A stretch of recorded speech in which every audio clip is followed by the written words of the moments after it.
नमस्कार मैत्रिणींनो, तुमचं स्वागत आहे माझ्या अष्टपैलू गुरुंजी चॅनलमध्ये. श्री स्वामी समर्थ. मैत्रिणींनो, उद्या आपला आता श्रावण महिन्यातला दुसरा सोमवार, तर त्यासाठी काय रांगोळी काढायची ही तुमच्या आता विचार चालूच असतील. त्यासाठी एक मी छान आणि सुंदर अशी रांगोळी घेऊन आलेली आहे तुमच्यासाठी. आणि ते रांगोळीमध्ये आपल्याला 7 ते 3 टिपके ओढून घ्यायचे. तर आता इथं आपले 7 ते 3 टिपके ओढून झालेले आहेत. यासाठी आपल्याला उभे 3 7-7चे लाईन करून घ्यायचे आणि त्यानंतर या पद्धतीने आपल्याला एक एक सोडून 3 पर्यंत असे टिपके ओढून घ्यायचे. तर या पद्धतीने तुम्ही टिपके तयार करून घ्या आधी.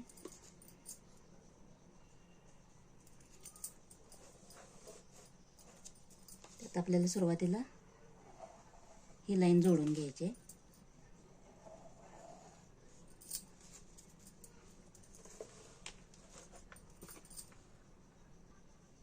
त्यानंतर आपल्याला वरची देखील लाईन जोडून घ्यायची.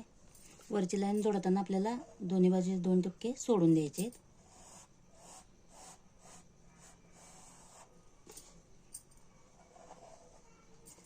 त्यानंतर याच पद्धतीने आपल्याला ही लाईन जोडून घ्यायची आणि दोन्ही बाजूचे एक एक सोडून आतली लाईन देखील आपल्याला जोडून घ्यायची. त्यानंतर आपल्याला इथं असा गोलाकार आकारात या 2 रेषा एकमेकांना जोडून घ्यायचे आहेत. आणि त्यानंतर मध्ये देखील आपण ही लाईन अशी जोडून घ्यायची. त्यानंतर इथं आपल्याला टिपके ओढून घ्यायचे आहेत दोन्ही बाजूला.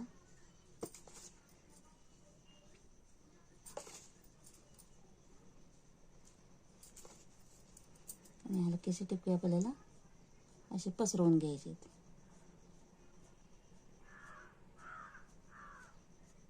या पद्धतीने.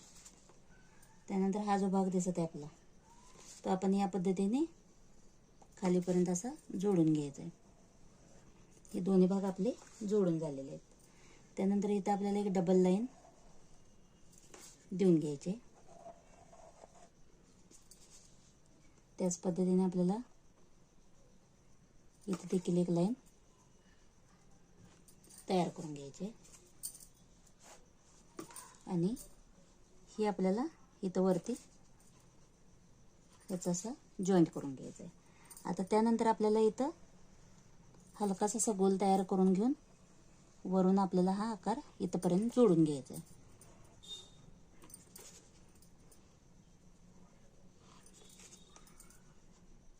आपण या पद्धतीने थोडासा इथं आपला याच पांढरा रंग आपण थोडासा स्प्रेड करून घ्यायचा. त्यानंतर इथं देखील आपल्याला थोडासा शेड देऊन घ्यायचा आहे.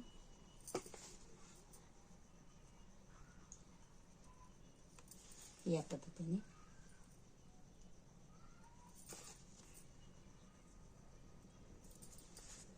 आता हे जे टिपके आपल्याला दिसत आहेत ते आता एकमेकांना आपण उभ्या रेषेत जोडून घ्यायचे आणि त्यानंतर आपल्याला हलकासा गोल करून घ्यायचा आहे.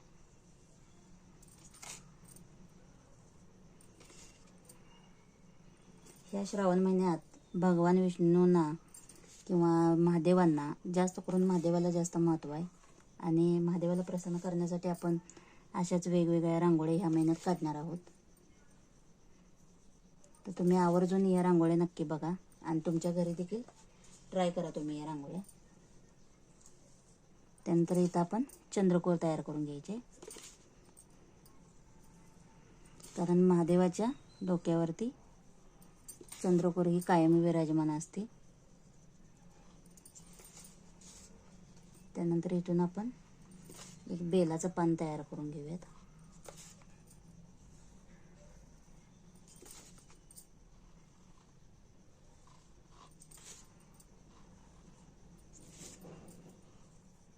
या पद्धतीने. आता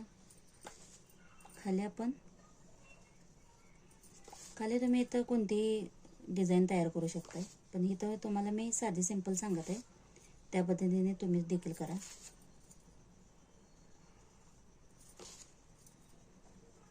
अगदी सुरेख दिसणार आहे आपली रांगोळी. आणि तुम्ही नक्की ट्राय करून बघा आणि कशी आली हे देखील मला सांगा. अजून कोणते व्हिडिओ तुम्हाला आवडत असतील किंवा पाहिजे असतील तर ते देखील मला कमेंट करून नक्की सांगा.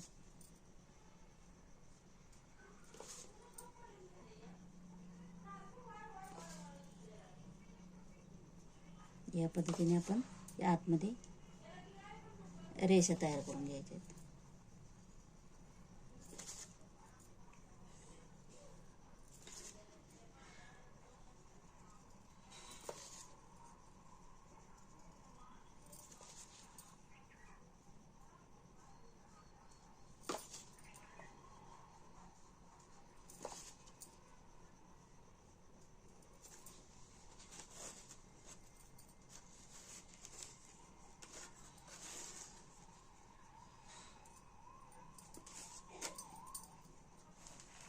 तर मैत्रिणींनी या बाजूला जे आपले तुपके शिल्लक राहतात त्या तुपक्यांचा आपण इथे एक पंती तयार करून घेऊयात.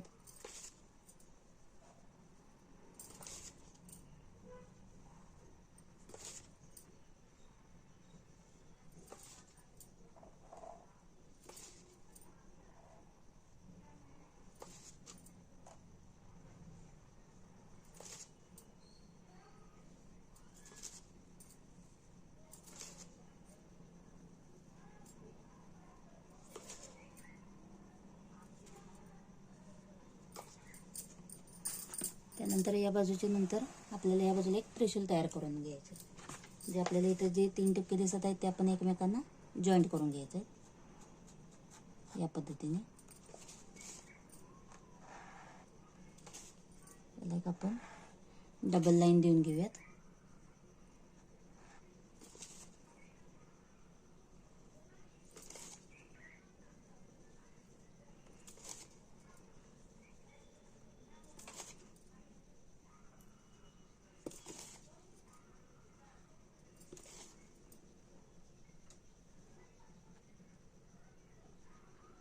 आणि हलकासा आतमध्ये असा आकार तयार करून घेऊयात.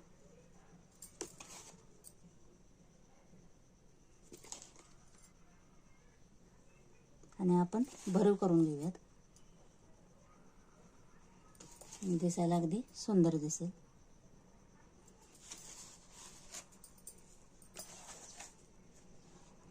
त्यानंतर इथे एक आपण पांढरं फूल तयार करून घेऊयात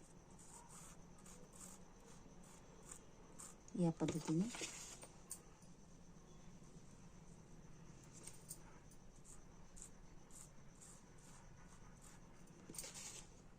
त्यानंतर इथे फूल तयार करून घेऊयात.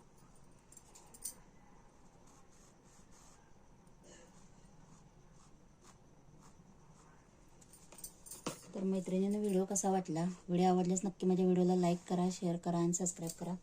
बेल आयकॉनला क्लिक करा म्हणजे पुढचे व्हिडिओ तुम्हाला लवकरात लवकर मिळून जातील. आणि ही आपली सुंदर आणि सोपी रांगोळी तुम्हाला कशी वाटली हे दुसऱ्या सोमवारी तुम्ही नक्की रांगोळी तुमच्या देवघरात ट्राय करा. धन्यवाद. श्री स्वामी समर्थ.